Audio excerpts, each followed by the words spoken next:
Ultime febbrili trattative per la ricomposizione della giunta regionale. Le interviste a Calogero Firetto e a Francesco Cascio, che esclude alleanze con Crocetta. Davide Saglia.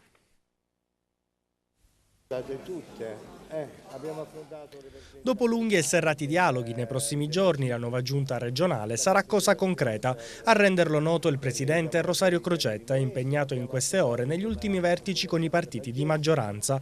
Una cosa è certa: non faranno parte della squadra di governo nomi legati alle legislature Cuffaro e Lombardo.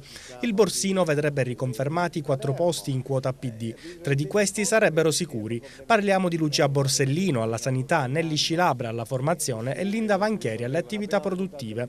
Per Mariella Lobello quasi sicura una riconferma, la quale più che da Crocetta dovrebbe giungere dai vertici dei democratici. Confermata per il megafono Michela Stanchieris al turismo. La contesa quindi si sposta sui restanti posti lasciati vacanti da Marino, Bonafede, Bianchi e Bartolotta, posti ambiti dalle forze di maggioranza. Ma l'asse PD-UDC in queste ore è stata minata dall'alleanza tra i centristi e il nuovo centrodestra, una mossa operata in vista delle prossime europee e che non dovrebbe smuovere gli equilibri regionali, anche se l'NCD ha più volte ribadito di non nutrire profonde simpatie per il governo Crocetta. Altro motivo che potrebbe far traballare il rapporto tra i democratici e i centristi è il fatto che il governatore abbia chiuso la nomina in giunta per i deputati, cosa questa che ha fatto storcere il naso al segretario regionale degli Scudati, Pistorio, ma Lillo Firetto sembra smentire ogni ipotesi di rottura.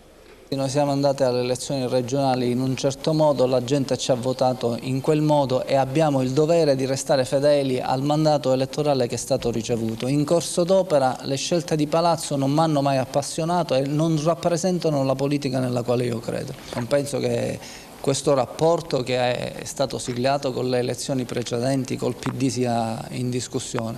Non lo è affatto e non mi pare che la storia di questi 18 mesi lo abbia mai messo in discussione. Oggi più che mai mi pare che il rapporto è assolutamente saldo.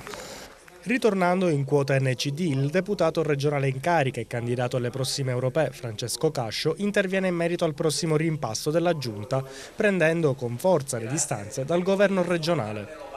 Sostanzialmente non cambierà nulla, usciranno 6 comprimari, ne entreranno altri 6. Non cambierà la struttura e la sostanza di questo governo. Quello che noi auspicavamo, cioè che Crocetta volesse dare una svolta alla Sicilia, non mi pare stia accadendo, quindi sostanzialmente non cambierà nulla. Siamo sempre all'opposizione, siamo all'opposizione dall'inizio della legislatura, continueremo a essere all'opposizione, ma col senso di responsabilità che ci ha sempre contraddistinto, cioè noi siamo opposizione responsabile, lo siamo sempre stati e continueremo a farlo.